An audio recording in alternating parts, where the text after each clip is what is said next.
Hello, everyone. This is Ryan, and this is the Badgerland Birding Podcast. I am with our friend Evan Farese.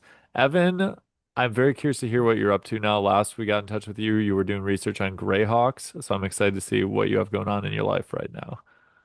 Hey Ryan, thanks for having me. It's good to be back on the podcast. Yeah, it's been a couple years. A lot's changed, but I'm still down here in the lower Rio Grande Valley of South Texas, enjoying the birds, both here and around the world. So you're one of the few people I hear that lives down there call it the Rio Grande Valley. I usually hear people just say Rio Grande. Is Grande the actual correct pronunciation of it? Oh, I don't know. Oh, okay. I think if you're a true Texan, you have to say Rio Grande, but I'm not a true Texan, so. Fair point. So as I said last we checked with you, you were doing Greyhawk research or had just finished up the Greyhawk research. What did you do after that? Are you still doing bird related stuff as a job full time? Yeah, so I finished up, that was my master's on Greyhawks. I finished that up down here at University of Texas, Rio Grande Valley. And then I stayed on actually. I got hired by a lab to be the lab manager for one of the bird migration labs at UTRGV. So we are still doing bird research, not greyhawks now, but other fun stuff with mostly migratory songbirds. And so I do that part of the time, and then part of the time I guide for Nature Ninja Birding Tours, which is a birding company based out of the valley here. Very cool. So you told me that recently you were on a trip guiding in Taiwan. How was that? Yeah. Yeah, this was the second time that our company has been to Taiwan. And honestly, it was really amazing. We partner with a local birding company, Taiwan Bird Guide over there, and Taiwan is just an awesome place. It's such a great entry point into birding Asia because some people, if you go to like the more tropical regions in Asia, it can be like really overwhelming. But Taiwan is this nice kind of subtropical area. So it's got great diversity, but it's not like super overwhelming. And it's this nice mix of kind of shorebird, migratory birds, also endemic birds. And yeah, it's just a really fun place to be. What were some of the go-to species, or I guess the more sought after species that people wanted to see in Taiwan? I know almost nothing about the bird life there. Yeah. So there are 32 endemic birds on Taiwan, and basically all of them are obviously very high sought after targets for people traveling there. And a lot of them, or some of them, are actually pretty easy to get. So it makes it kind of fun, but then there are others that you have to work for. There's two endemic pheasants that are kind of like Ooh. really special birds there. The Swinhoe's pheasant and Mikado pheasant. And so those might be like maybe the two most top of people's lists. People also like barbets. Taiwan barbet is a cool endemic bird. Um, but yeah, so probably the endemic birds are what people want to see there. What's most of the habitat like? Yeah, Taiwan's really interesting because the lowland areas, so that's mostly the western part of the island, is really urban. So there are these huge kind of mega cities that stretch out, almost covering, a good chunk of the lowland kind of flat areas. But then when you get towards the middle of the country, there are these huge mountains. Um, and a lot of that area is protected forest. So as you start climbing the mountains in the middle of the country, you get into these beautiful kind of like coniferous forest. It reminds me a little bit of being like in Northern California, where I'm originally from, or even the Pacific Northwest, where you get these big coniferous trees and yeah, cool birds in there too. Is there a lot of habitat specific stuff in that area? Yeah, almost all of the endemics you find in those higher elevation areas, in the protected areas in the middle of the country. But the lowlands are cool too because within kind of like the urban areas, Taiwan has done a pretty good job of protecting um, protecting kind of shorebird habitat. And there's a lot of rice fields, which shorebirds and wading birds love. And so it's really fun to be able to go see those East Asian shorebirds and the stilts and the avocets and things like that in the in the lowland areas. I think that it's so cool when you get habitat specific birds, especially endemics, because Yeah, there's something just cool about knowing you can only get it in that one right. single biome or habitat in that Yeah, one country or even, state stuff as well. There's just something special about going to such a unique habitat and then getting specific flora and fauna that live there. yeah, I agree for sure. Yeah, Taiwan was a great example of that because I mean, there we got up to like 10,000 feet, I think, on the trip, these high elevation mountain passes, and there's some species that you just have to go to that specific area or those specific elevations on Taiwan to be able to see those species, like Taiwan rosefinch or something like that. So, yeah, that's definitely such a cool experience knowing that like this is the only place in the world where you can see that, and you have to Yeah, come for here. sure. Did you have any experiences that were really crazy experiences? I feel like whenever you guide people, it's a unique feeling because you're kind of in charge of the whole thing and it can give you different perspectives and different wild things that you have to go through. Did you have any really unique, specific experiences on this trip? Yeah, we definitely did. I guess the first ones that come to mind were kind of the the rarer birds that we saw. So Taiwan's also cool because it's an island that kind of gets some rare birds sometimes, like a lot of islands, surrounding the US do. And we saw a few species that are like not just rare to see in Taiwan, but rare to see in the world, like Chinese crested tern. I think there's like Oh, that's cool. fewer than 150 of them or something. And there was one that we had to pick out amongst all the great crested terns. That sounds And so like a just great job for you. yeah. Yeah, just like going through each one and trying and we found it pretty quick actually, which Oh, I wasn't expecting. Um but just experiences like that where it's kind of like when you see a condor or something where you're like there's only a couple hundred of these probably left in the world and so just like to be crossing paths with one is kind of special. yeah. So Yeah. no crazy wild run-ins with the law enforcement, no crazy Oh, that's what you were getting at. No, nothing like that. Yeah, I mean, in terms of just like the people and everything, that we met there was really amazing. We ate delicious food. Like it was pretty much a dream trip for somebody like me who likes Asian food. Yeah, definitely. So I'm Yeah. assuming Taiwan is relatively safe on the scale of foreign country safety then. Yeah, Taiwan is super safe. It's definitely a first world country, super urbanized, like I said, especially in the lower lowland areas. So yeah, I didn't have any feelings like, I've had sometimes in Latin America where you feel a little bit unsafe or something like that. Yeah, yeah, that's cool that it's like that. I've not heard anybody talk about Taiwan as a birding destination before. Yeah, It's usually, I mean, people here, I don't think even usually talk about countries in Asia generally as birding yeah, locations. It's usually South America. It's definitely. usually For good reason. It is very far away. Yeah. I heard that a lot of people, when they go to those countries, will hit many of them at the same time because getting from country to country while you're in Asia is a lot easier, of course, than going back and forth from the US and so on and so forth. I remember going on the topic of safety, somebody was talking to us about how they live in Colombia and said the birding in Colombia is amazing. We were like, is it safe? And they're like, oh, yeah, really safe, unless you go to other parts, in which case it's really, really unsafe. And we were like, so wait, which is it? And he's like, well, where I live is safe usually, but also Yeah. not really. And I was like, that gives me no impression of whether it's safe to go to this country or not. I've had that experience before too. I went to Ecuador last summer and even just like the guidance online was like, these parts are safe, these parts aren't safe. Like you just kind of have to know, I guess. I mean, I guess And that's the same if you go to Chicago. right, exactly. Or South Texas. It's all kind of like that.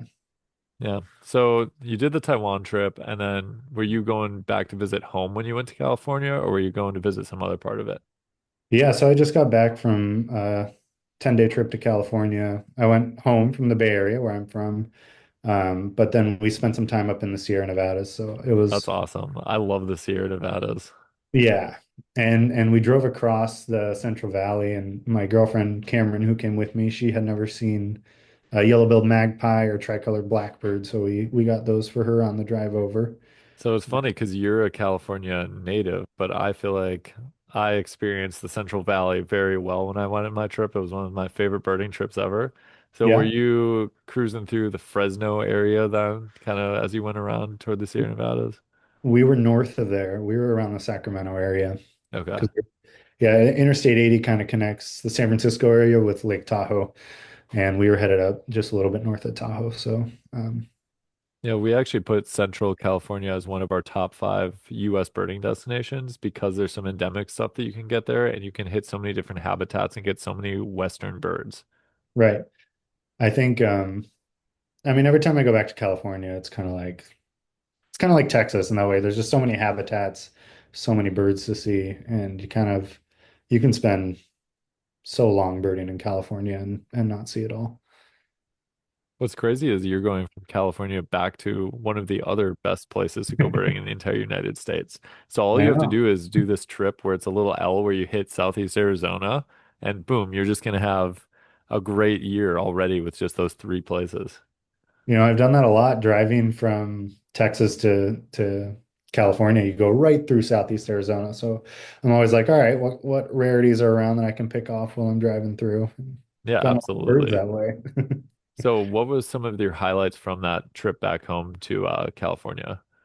Well, we spent a lot of time, we were up around 7,000 feet. And so just being in a very different habitat than I typically experience here in South Texas is just a treat.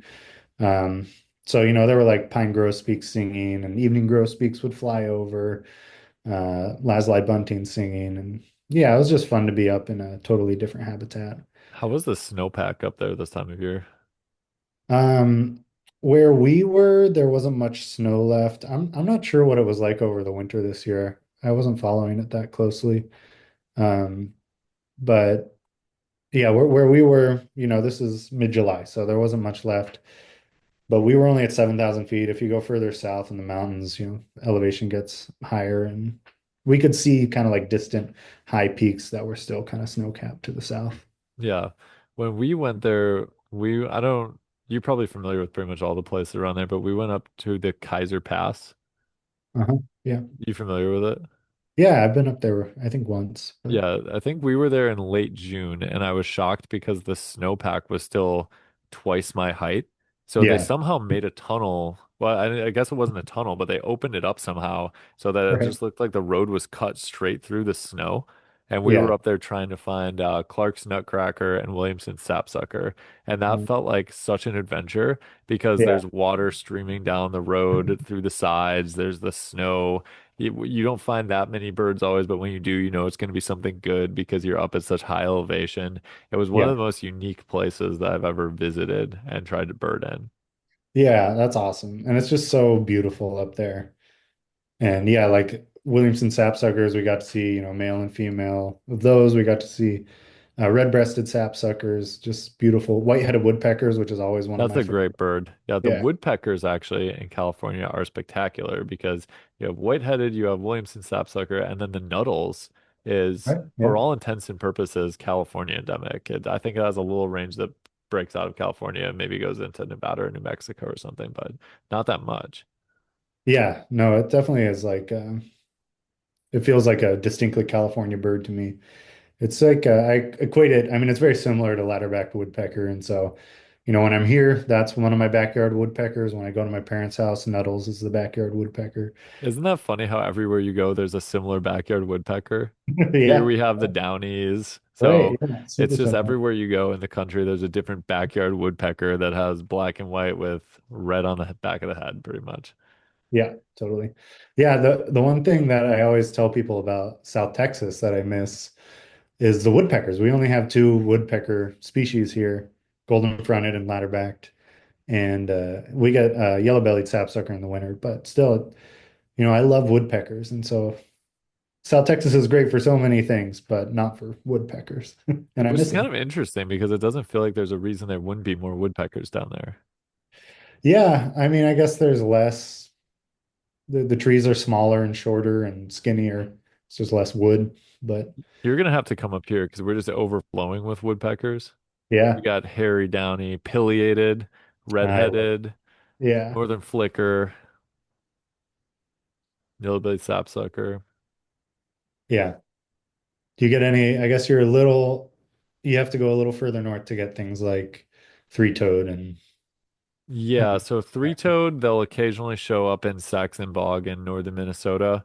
okay. Blackback woodpecker used to be something you could find in the northern part of Wisconsin because there were some areas that had somewhat recent burns. So they, of course, love Right. the burned trees, but then they've basically disappeared from the state with a lot of other boreal birds. You can still find stuff like Canada jay and boreal chickadee occasionally, but they're so few and far between now. It all Yeah. just kind of has receded further and further north. Yeah. Yeah, that makes sense. So after California, then you went back to Texas, and now that's where you're at again, right? Yeah, just back in Texas. Enduring the summer down here, it's kind of brutal. It's supposed to be 103 tomorrow, so If it makes you feel any better, we've had terribly hot weather up here the last couple of weeks. We've actually had crazy weather. It was terribly hot. Then we actually had severe air quality warnings because of the fires in Canada.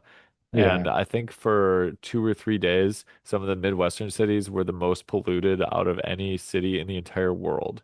So Saw it was that. Detroit and I think Minneapolis, something like that, were the two most polluted cities in the entire world. And Yeah. now we had extreme wind today. So we're just really all over the place on the weird weather. Yeah, that's wild. That is the one thing I love about going back to California, especially coastal California. Any time of year, it's just perfectly lovely there. That is true. We were in, oh, except we were in San Diego this past winter. Uh-huh. And when we went there, must have been the worst days in San Diego. It was cold and rainy. Oh, And we were there with our friend Everett, and he could not handle it. It yeah. was, 45, and he was bundled up tight. And we're That like, is it was cool. like this weather at home. This is nothing. Yeah. It's not what you expect when you go to San Not what you Diego. expect, no. Can't handle the cold out there, I think. And everyone was driving real slow because it was raining. And I'm Yeah. used to people driving really fast in a truck when there's ice on the road and it's -5 degrees. Yeah. I was going to ask you, is there a lot of interesting stuff down in South Texas this time of year? Because up here, it feels like kind of a dead zone. And I actually somewhat lose interest in birding in the summer because the weather's bad, the bugs are bad, everything is tucked away breeding, and not a lot of interesting new stuff is coming through the state. So is that sort of similar down in Texas, or do you get more variety down there? No, it's very similar.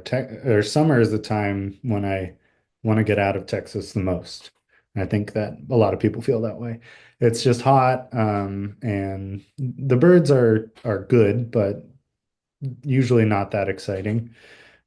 So we have some good breeding birds here. We have things like groove-billed Anis come and spend the summer here.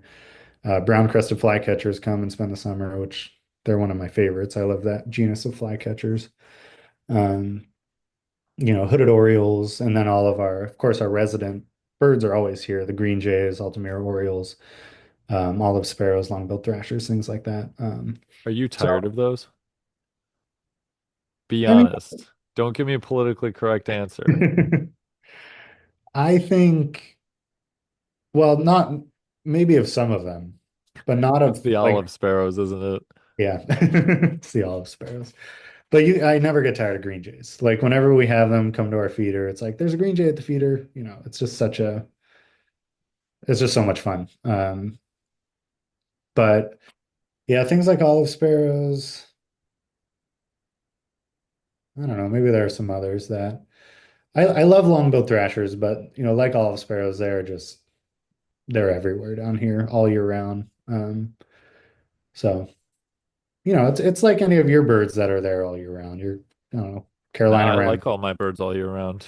You do? You never No, get I'm tired of kidding. any of them? No, it's you definitely, even with the ones that come into the state, for the summer, for the spring and the summer, you kind of get used to them. And then it's Yeah, another one of those. I think you have to sometimes work to continue to appreciate and be grateful for the birds that are around your area, because if yeah, they weren't around, then you would reminisce about how cool it was that they were around. So I have house friends that like to nest in the backyard. Super common, but I still like to hear them chattering away. They just yep. don't make me want to jump off the couch and go look at them like they do the first week that they're in the state. Exactly. That's the same thing with like brown crested flycatchers in my yard. When they show up in early April, it's pretty exciting. I'm like, they're back. But then they're here until like October, late October. And you just kind of like, you'll hear it through the window calling. You're like, all right, there he is. And then, It's good to yeah, know he's out there though, isn't it? exactly. Yeah. And hopefully they had young somewhere. I haven't seen any young yet, but I've been gone for a while. So, Yeah. You're absolutely right though that summer is the time to travel when you live in a state that you spend most of the year in, because then you get to go experience all of the different interesting things in other parts of the country or the world like you've been doing. Because at yeah. summers when I visited the Pacific Northwest and visited Central California, Yeah. it seems like especially the coasts, go to the coasts where it's a little bit cooler usually, and that's the recipe for success in the summer. Yeah, we do have some exciting stuff in the summer. I didn't get to see them, but somebody found a couple of mass ducks last Oh, month really? at Resaca de la Palma State Park. They were kind of late in posting it to eBird, so word didn't get out until like 3 weeks later. Oh, geez. Yeah, yeah. I went to go look for them, but I guess they had moved on or I missed them. Um, and then we've been having more and more yellow-green vireos breed in South Texas. So that's always something I'm on the lookout for in the summer too. Yeah, that's pretty cool. Yeah. So, would you say that South Texas isn't really a destination that people travel to in the summer, or do you get a steady stream of people looking for guiding year round regardless? No, things pretty much shut down in the summer Really? That's for kind of guiding. surprising because you do have Yeah. the Anis and you have, as you said, yellow green vireos make an appearance and still the green jays and all of the other stuff that's there year round. Is it just a weather thing? I think partially it's a weather thing, but I also think that out of all the seasons to come to the valley, the summer is arguably, well, no, it is the worst. Like spring, you have spring migration, which is obviously super fun through South Texas. And then by the end of April, the Anis and the yellow green vireos usually are here, so you can see them then. And you can get all the warblers and stuff coming through on migration. The winter, obviously, we get some rarities sometimes, and the weather's nicer. So that's definitely the busiest time of year. And then fall isn't actually a terribly busy time for people coming down to the valley, but fall migration down here can be really fun. It's not as consistent as spring migration, like the days are kind of hit or miss, but when you get a good fall migration day, it can be super exciting. That's interesting. Is there anything that comes down in the fall that you don't really get on the way up in the spring? So by Mm. us, fall is buff-breasted sandpiper season pretty reliably and like late August, early September, but then they're nowhere to be found on the way up because they have a slightly different migratory path. Is there anything that you could really only get in fall down there that comes down versus the way up in spring? Um, there might be. I can think of many examples of the other way around. We get a lot of stuff in the spring that we don't get in the fall. Um, but I'm having a hard time thinking of something that we might get in the fall, but not in the spring. Sometimes, in terms of rare birds, we get more Western birds oftentimes in the fall, I want to say. So things like maybe Cassin's vireos or, birds that might stray a little too far east when they're migrating south. Is that the Uh, hummingbird season down there too? you mean for like rare hummingbirds? Yeah. No, rare hummingbirds kind of just show up whenever. It Hmm. kind of depends on the species. Um, Ruby-throated hummingbird migration is really fun in September because they almost, well, maybe not almost all of them, but a good chunk of hummingbirds just funnel right down through South Texas. So that Nice. can be really fun. But yeah, in terms of our rare hummingbirds, they show up. The last two Mexican violet ears we've had have been in the spring. Um, we do get some in the fall. Like we had a big eruption of like Anna's hummingbirds a few years ago that they were all showing up in the fall into the winter. So I guess it just kind of depends. Yeah. Talking about these rare birds visiting is making me want to actually go out and go birding more because Yeah. this is how it always happens for me is I'm interested in birds year round. So I'm definitely, I don't shut down the interest in birds, but I shut down going out and chasing after them as much in summer. And then as soon as fall migration starts and you get that little crisp of cold in the air that we get here in the Midwest, and the Yeah, leaves start to change a little bit, I awaken again into an active birder right. and then I get could, pumped for the winter time and then decide that I want to go as hard at core as I can on the first of the year in January. yeah, I think that's pretty normal and healthy cycle. You got to have a time where you're like lying low for a little bit, and the summer's the best time to do that. The dormant period. Yeah. Yeah, and then come fall migration. I mean, I'm the same way. Like there during the winter, I'm out birding at least a little bit, usually every day, at least for like a half hour or something. I actually love birding in winter. Yeah. Well, yeah, I mean here it's obviously the time when you might stumble across something really rare, so that always keeps me going.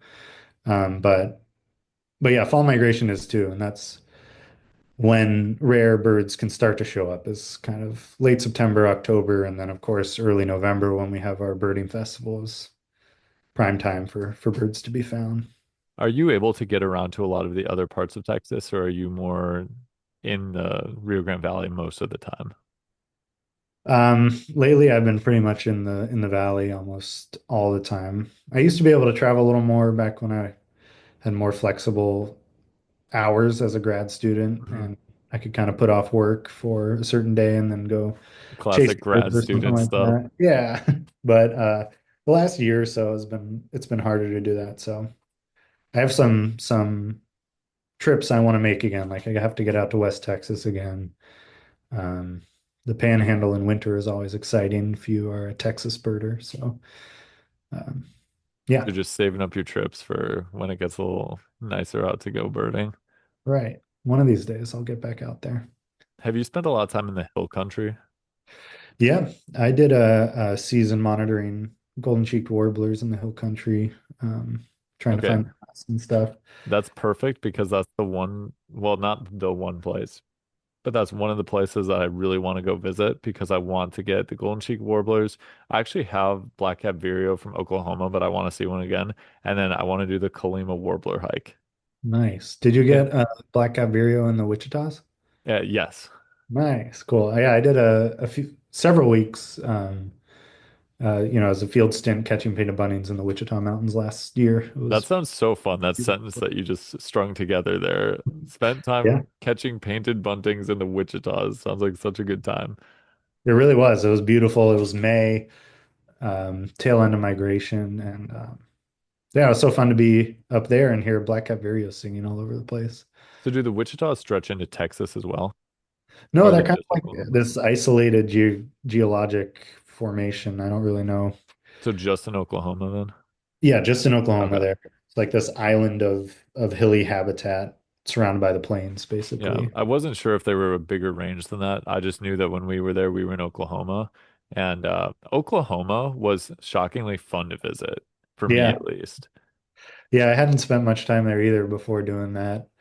And I loved birding. Yeah, the Wichitas and then the surrounding prairie was it was awesome just to be in the grasslands during the it was just past peak migration, but there was still a bunch of stuff moving through and yeah, just to see all that. So we went straight in the middle of summer when we went, like the Oh. hottest part of the year, because our friend Alex was doing graduate work at Oklahoma State. So we Okay. visited him and then we went to some of the coolest places there. And I think that I just didn't expect it to be that cool at all, but every place we went was so cool with the red soil that they had in a lot of those areas. And one of the most memorable places was called Gloss Mountain. I don't know if you got to go there at all. No, that doesn't sound I don't remember going So there. it's this plateau that you can hike up and it has all this gypsum crystal. So the whole thing looks like it has all these shines to it and you can pick up some of the gypsum and it's glassy.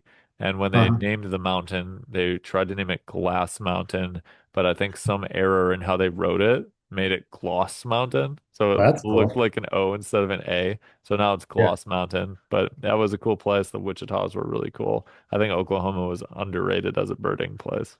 Yeah, I always recommend that now to people. It's like it's this cool area where east meets west and southwest especially with black cat vireos, but also there are red-headed woodpeckers there and other typical eastern species that are just at the westernmost limit of their range. So Yeah, definitely. and then they have Black Mesa out to the west, which is Okay. a area that they get burrowing owls and a bunch of stuff that should be even more west. I think it literally breaks into the western bird habitat out there too.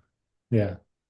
Yeah. So it's super cool. But yeah, you got to get out to the hill country and see the golden-cheeked warblers. Yeah, I was going to ask you for some tips on all of this actually, because I think to this point we've built up the Kalima Warbler hike like it's an absolutely massive endeavor, and people have said it's not really actually that massive of an endeavor. But I was wondering when the best time to do that stuff is, and how difficult it actually is to A, find a Kalima Warbler, B, do the hike, and then how difficult it is to find golden cheeked. I realize I threw a lot at you there, but Well, let's start with golden cheek because that is more straightforward. Golden cheeks show up in the hill country in early March, usually like second week of March. And then a lot of them are gone by middle of June. So wow. some people are like, I can go in the summer, in July and see them. And the truth is, no, you can't really.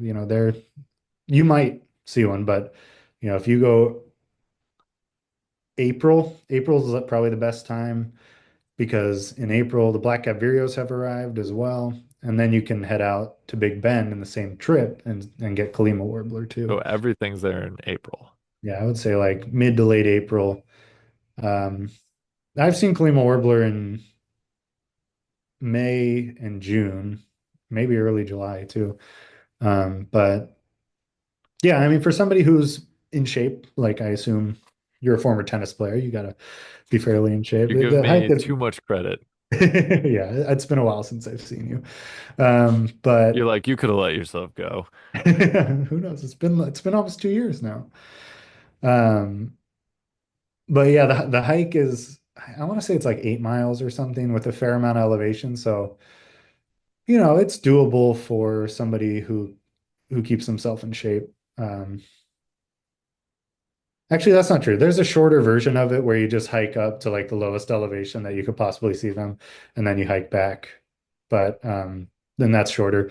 But there's a really nice kind of loop you can do where you spend more time up in that higher elevation habitat. And it's so fun up there that I love the Sky Islands of the Southwest, Southeast Arizona, New Mexico, and West Texas, because you hike up out of the desert and you're just up in the forest and it all of a sudden becomes much more lush than it was down at lower elevations. Yeah, definitely. Yeah. How Uh, likely are you to see the Kalima warblers if you go on that loop? Is it, it's I never think, a guarantee, but right, it's never a guarantee, but I think as long as you have done your homework and you know what the song sounds like, then you're pretty likely to see it. Yeah. I feel like whenever I've done I'm forgetting the name of the trails, but there's a loop you can do around Mount Emery, which is the tallest peak in the Chisos, which is that mountain range. And if you do like the loop around that, um, I've seen 3 or 4 Kalimas doing that thing. So that's cool. several up there. Yeah. That's a experience I just want to have for the specificity of that bird. That's exactly Right. in my wheelhouse is hiking up 8 miles to see a grayish bird that you can Yeah. only find in that one particular place in the entire country. That is Exactly spectacular right. experience right there. Yeah. Well, you let me know when you're going and I'll go up there with you. It sounds like fun. That's fantastic. I need to go Yes, up there we again. got you locked in. All right. We might go this year. We decided that well, we talked about doing it for our 100,000 subscriber kind of special, and then Okay. the time kind of came and went. So now I Yeah. think we might do it this upcoming year. So if we can get you locked in April, I would definitely be down for that. Keep me in mind. That'll be fun. Um, the one thing that nobody tells you about Big Bend is that there are so many bears there. What? Are you Yeah, like serious? every time the bears in Big Bend are actually a really cool story because they were extirpated from West Texas, so there weren't any, but then they're recolonized from the south, from Mexico. And now there's like a really substantial population of black bears in Big Bend. And almost every time I've gone, I've seen multiple bears. Wow. So I don't know if that's typical, but something to keep in mind when we go. Yeah, I think that is something that is definitely worth knowing because even though black bears aren't that big, I know they can still be dangerous. Right. Yeah. I never had, any scary encounters or anything, but That's how they get you. They lull you into a false sense of security. it's true. It's true. You got to be So on your do you guard. have to carry bear spray or something when you go, or do people just not worry about them? I think I've never carried bear spray in Big Ben. So yeah, I mean, it's kind of like hiking in California or something where some people carry bear spray, but there aren't grizzlies, so people aren't as worried about being attacked. This is kind of mind blowing to me. I wonder if they live in the higher elevation parts or if they're just in the lower elevation parts. They're in the higher elevation parts, so they're in Oof. the Chisos in the mountains. Yeah. Okay. Do you Yep. camp up there usually, or do you just go up and down the same day? They go up and down the same day. They have backcountry campsites up there. Um, but I haven't looked into doing that. I think you have to carry your own water up there because Oh, okay. That sounds like a lot of work. yeah. Yeah, and you can do it in a day as long as you're willing to hike a little and spend the whole day out there. And there's plenty to see. There's a lot of cool like West Texas birds out there that you don't see in other parts of Texas that Yeah, definitely. really fun. We're Yeah. gonna have to come up with a name for our trio for the group for this trip. So when we do a big day with our friend Cole, we call ourselves the Big Day Boys. It's our All team right. name. So we'll have to come Yeah. up with one for the three of us for the Kalima Warbler crew is low hanging fruit, of course. The Kalima crew. Yeah, We have time. We can workshop it. I think so. Yeah, we definitely have some time. But that's a really exciting. I love talking about that stuff. You know what other thing I want to do that has nothing to do with Texas is see the Himalayan snowcocks. Oh, I did that too. You did that. You've already done everything. That would be fun to go back and do. They're only in the Ruby Mountains, and the Ruby Yes. Mountains are this beautiful mountain range in eastern Nevada, sorry. And yeah, I spent some time just like backpacking up there, trying to find a snowcock, but I wasn't birding super hard. If I were birding super hard, I could have found them, but I was like, maybe I'll just run into one. And I spent like 3 nights up there just backpacking, didn't see one. So I went back, I think it was the next year, and me and my friend Isaac, there's a lake that everyone walks up to where you try and scope them out, but we didn't see them from there, so we kind of like scaled the side of the mountain to get up to the high elevation ridge line above tree line, and that's finally where we actually got to see them. Wow, that's awesome. So you didn't even take a tour or anything. You just kind of hiked around and were able to Yeah, locate them that way. That's cool. yeah, I can give you all the info if you want. Wow, apparently you're the guy I need to go to for all this stuff. That's great. Yeah, And there are species that is not originally from the US, right? They right. somehow ended up here. I don't even know the story of how they ended up here. They were brought in for hunting, um, and they were released. I think it was only in the Ruby Mountains for people to hunt, and they really liked it up there. So they're doing fine. I don't even know if people still hunt them. They just kind of live up there now. That's cool. I like that. I'm assuming you've seen the Big Ear, right? Yes, of course. Yeah, that scene where they're up in the Ruby Mountains with the helicopter trying to find them. Yeah, that's one way to do it. That's not, I would say, not how most people do it, but if you pay for a helicopter, I'll join you. It's a way to do it. I was talking to Greg Miller about that experience because that was actually based in fact, and he Did told they me take a that helicopter? yeah, they took a helicopter, and Oh. he said that the pilot was a little reckless with his flying. Yeah, So that experience is based in fact, apparently. yeah, that would be wild. I don't think I would do it. I think I would rather just go with the hiking. I would I much rather walk up there. yeah, was it pretty arduous or was it not too bad? Um, so it's not too bad. I think it's called Island Lake. Somebody will correct me if I'm wrong, but from the trailhead to that lake is not that bad. And there is a trail. And then a lot of people just get there, post up with their scopes, and start scoping above tree line to try and spot one or hear one because they can be kind of vocal. Like I said, we tried that for a while, a couple hours. Well, several hours one night and then a couple hours the next morning. And I think we might have heard one, but we just wanted to like actually get up to where the snowcocks were. And I used to live and work in Glacier National Park and I'd done some kind of like mountaineering stuff. So I wasn't too worried about scrambling up to the ridge line. And once you get up there, you're kind of in their habitat. So it's a little easier to see them. Yeah, that's cool. Have you Yeah. done or have you seen the white-tailed ptarmigans at Rocky Mountain National Park? I have, yeah. Wow. You're just on top of it. When did you find the time to do all this? Oh, well, actually, when did I see the white-tailed ptarmigans? I had a while in 2020 during COVID That where I was like explains it. in wildlife tech jobs. Yeah, and I just kind of like drove around the West, went to different national parks, slept in my car, things like that.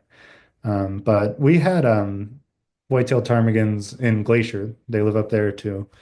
And I spent 2 years working in Glacier. Okay. Yeah, I would imagine if you spent 2 years working in that habitat, you'd see them. We had Yeah. one day we tried to see them when we went to Rocky Mountain. We were just passing through, going from West Colorado to Eastern Colorado, Okay. and we were hoping we could get them by checking that ridge line right at the top of Yeah. Rocky Mountain, and we couldn't see any. Yeah. You mean up where the road goes on that? Yep, up where the road kind of hits the bend as it curves around before it gets to the visitor center that's at the top. Right. That's such a cool road. It is a really cool road. You feel like you're in a completely different country when you're up there. You feel like Right. you're in Tibet or something. Yeah. Yeah. Where did I see them? I saw them in Rocky Mountain National Park, but not on that road. It was a different part of the park. I think it was maybe off trail or something, but Yeah, that's cool. Yeah, yeah. there was that trail that goes from the road and it kind of goes along the ridge of the mountain. Okay. And we had limited time. We were actually going to the Coldplay concert later in Denver, so we didn't have that much time to walk around, Right. unfortunately. But that's Yeah. one we have to do as well. Yeah. All right, so I'm counting you in for Kalima Warbler, Golden Cheeked Warbler, then I'm counting you in for Snowcocks, and then I'm counting you in for Whitetail Ptarmigan. Let's just make a big road trip out of it. That sounds great. We'll hit up Move Arizona too. around the There's a planet. lot of stuff I still need in Arizona. All right. Whenever Yeah. you have a little 3 month break from your job, we'll just put this thing together. Nice. I wish I did, but we'll see. Maybe I'll get fired. Who knows? Well, when you go on podcasts, just be like, yeah, I would love to just get away from my job. They probably don't like that much, but who knows? Um, oh well, the risks we take. Are there some good things you do like about your job? Oh man, yeah, there's so much that I love about my job. So, like I said, I'm outside of bird guiding. I'm a lab manager for a migration research lab. So I run our banding station. So especially during migration, we're out twice a week, mist netting and banding birds. And as you can imagine, we get a lot of cool stuff in South Texas. I see you posting pictures of the stuff that Oh you yeah. catch, and I'm always envious. Yep. And you just post it so casually. Well, yeah. I mean, it is. There's some stuff that I get really excited about, but when we catch green jays now, we catch them fairly often. So it's like catching a blue jay if you were in a banding station in the east. But yeah, so that's been a lot of fun, and yeah, we have a lot of cool research going on bird migration through South Texas, which is obviously a very important migratory corridor for birds. Yeah, absolutely. It's cool that you get to do that because I think for somebody that loves birds, doing something that deals with researching them, trying to help them is kind Right. of the ultimate. Yeah. Yeah, that's part of the reason why I went to grad school to study greyhawks, and I studied kind of greyhawks in urban spaces and how humans interact with wildlife. And yeah, so it's all kind of with the aim of trying to better understand birds for their conservation because it's getting harder and harder to be a bird out there for most It species. is. Yeah, it's worrisome because it seems like the numbers are always dwindling for most of these species, and you got to worry that at some point it becomes noticeable, more noticeable than it is now. And Yeah, that's shifting baseline syndrome, where whatever it was like is what you get used to. So people don't notice when there's these massive negative trends. that's exactly right.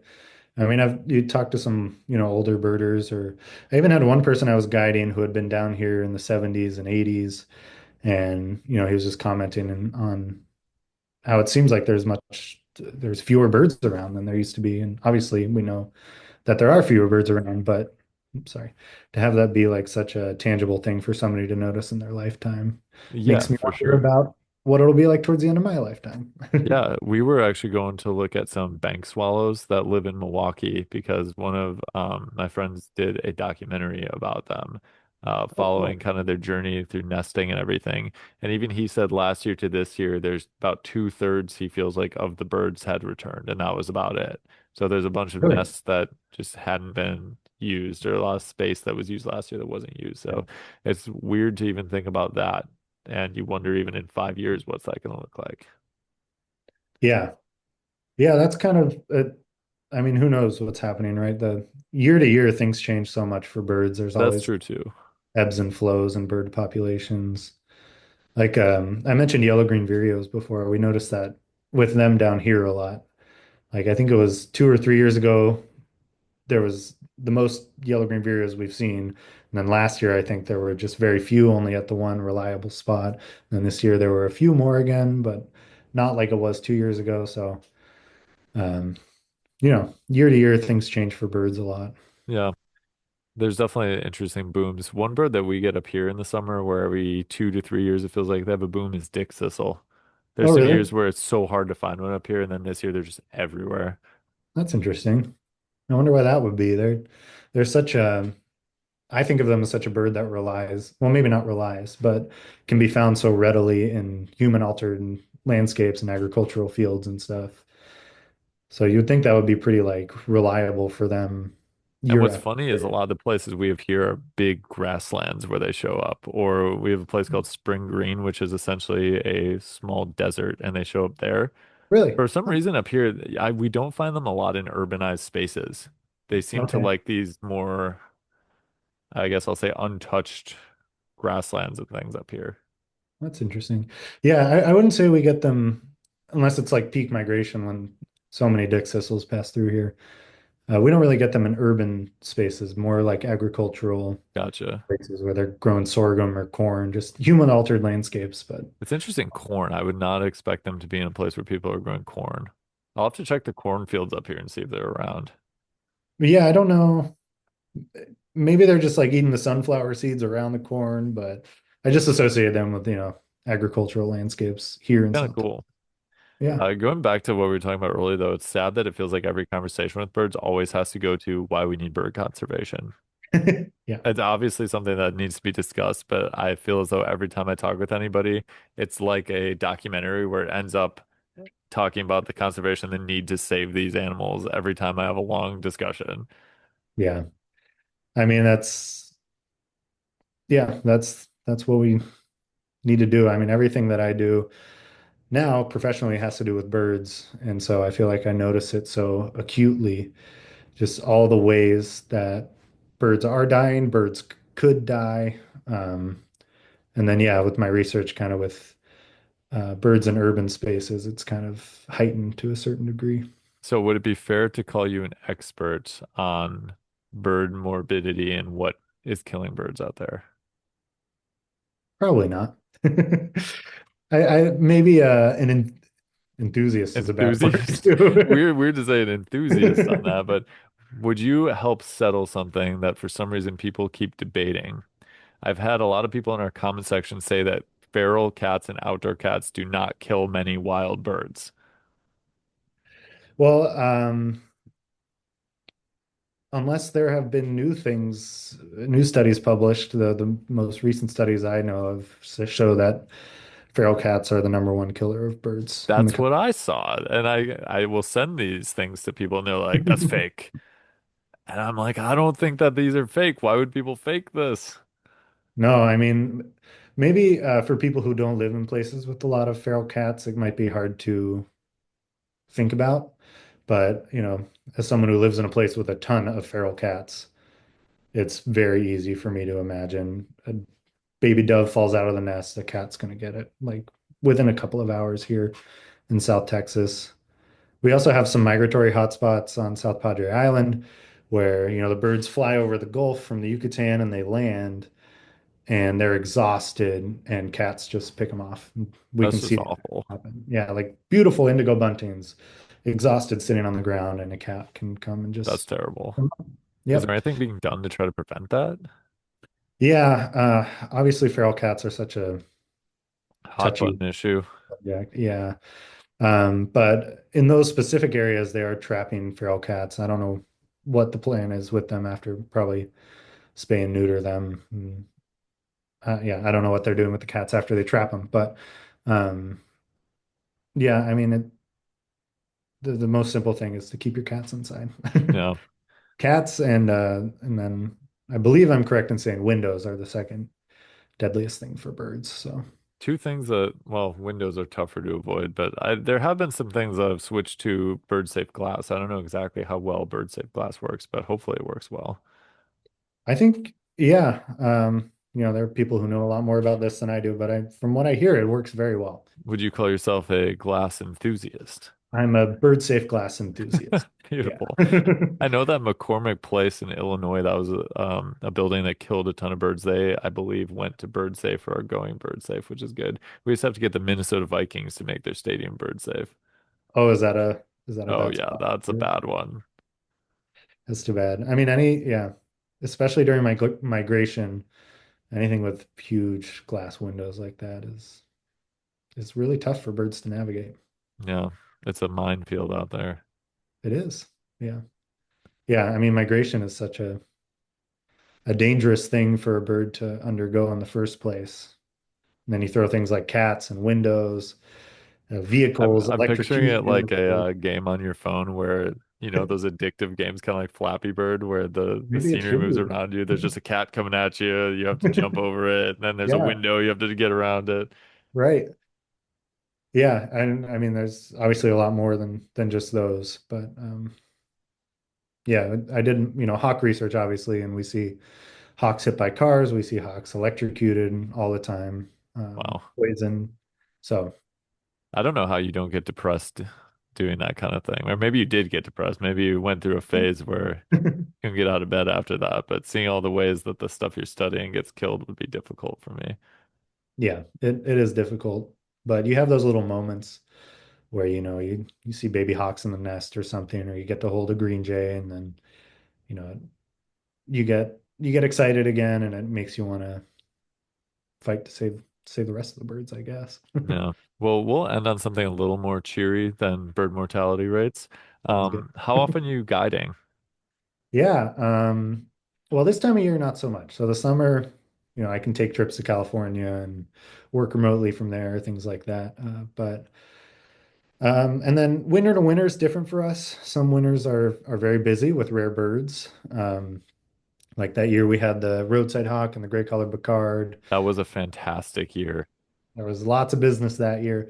Last winter was fairly busy as well, even though we didn't have so many rare birds. So I actually remember that year that you're talking about the Picard, we would see you everywhere because we were down there yeah, for a week going, and every day you would be at the same places that we were.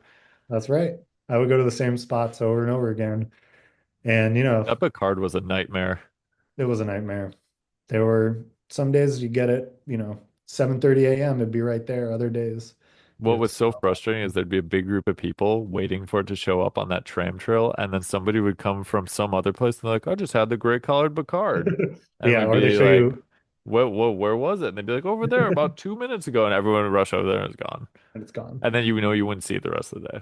Yeah. Or they show you a picture on their camera, back of their camera. They're like, is this the Picard? And you're like, Yeah, yep. Like, exactly. where did Just you had see it over there that? 15 minutes ago. Was Yeah, up, plain view. gone.